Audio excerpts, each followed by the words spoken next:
Good day to everyone, to all TNP personnel, and to our life coaches who join us, our activity today, our squad weekly interactive meeting. So today, our topic is respect for the truth. As we begin, we believe in the wisdom of truthfulness. We must be trustworthy and uphold the truth at all times. Today, we are going to study the importance of being trustworthy in work as a police officer.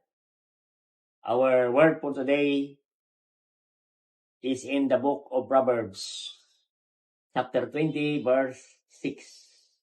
The Bible says, most men will proclaim everyone his own goodness, but a faithful man who can find. So, bawat isa nagsasabi na sila ay mabuti. Ngunit, paano natin matiyak na siya ay matapat at totoo? Paano natin malaman na truthful ang isang police officer? Pag sinabing truthful, ang truthful po ay pagiging totoo. Totoo ka sa salita, totoo ka sa ating mga gawa, at totoo ka sa ating mga puso. Ang pagiging truthful po ay walang halong kasinungalingan. Walang pagpapanggap. Ibig sabihin, tugma yung sinasabi natin at sa ating ginagawa. At yan ang pwedeng mapagkatiwalaan. Respect for the truth. He must trustworthy and shall uphold the truth all the time. So how do you become trustworthy? Paano tayo mapagkatiwalaan? Sa number 1, you earn people trust by being consistent. In Luke chapter 16, verse 10, the Bible says, he that is faithful in that which is less is faithful also in much. Ang mapagkatiwalaan sa maliit ay mapagtiwalaan din sa malaki. Ang tao mapagkatiwalaan, dapat siya ay tapat sa lahat ng oras. So, bawat isa gusto maglingkod sa Diyos at gusto maglingkod sa bayan. Paano tayo mapagkatiwalaan? God wants to build trust by being faithful in little things. Nagsimula po yan mga kapatid sa maliit na bagay. Paano tayo mapagkatiwalaan? Sa greater responsibility, kung maliit na responsibility, hindi natin kaya magampanan. Kailangan maging consistent ka sa paggawa ng mabuti. Ginagawa natin ang lahat ng bagay kahit walang nakatingin sa atin. Consistent ka sa paggawa ng tama. Sa number 2, you earn people trust by being confidential. In Proverbs 11:13, a talebearer revealeth secrets, but that is faithful spirit concealeth the matter. People trust when you keep secret. One of our roles for every squad is that is said to the group stays in the group. Your group trust to keep in private whatsoever things they share. Sabi ng Bible, gossip betray confidence. And gossip destroy relationship. Trustworthy, keep the secret para mapagkatiwalaan tayo ng iba. Para mapagkatiwalaan tayo ng iba, huwag ibunyag ang mga nakatago na mga bagay. Dahil ang pagbubunyag ng mga lihim ay nakakasira ng tiwala at relasyon.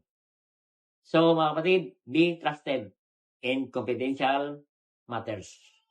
Huwag mong ibunyag para siraan ang mga kasama mo. Mawawalan sila ng tiwala sa atin. So, learn to keep confidential matters if you want to be trusted. Pangatlo, you earn people trust by being close. We are close to each other. In Proverbs 17, verse 17, the Bible says, a friend loveth at all times, and a brother is born of adversity.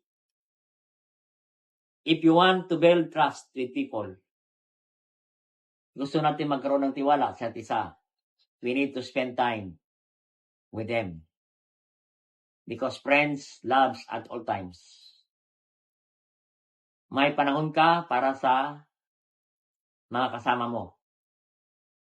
Nandyan ka sa lahat ng bagay. Sabi ng ating binasa, ang mabuting kaibigan ay nandyan sa lahat ng oras, sa lahat ng panahon.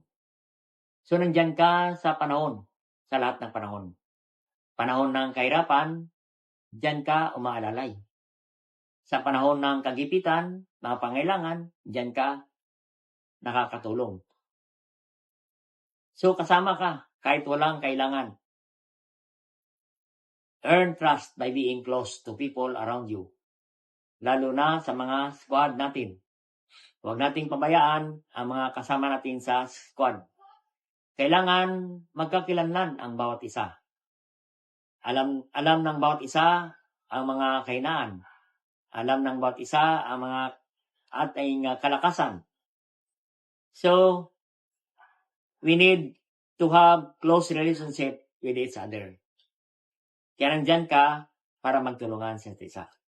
So, that's why we need to respect the truth. Maging totoo tayo sa lahat. So, sa ating pag-aaral ng respect for the truth, ang tanong, can you be trusted?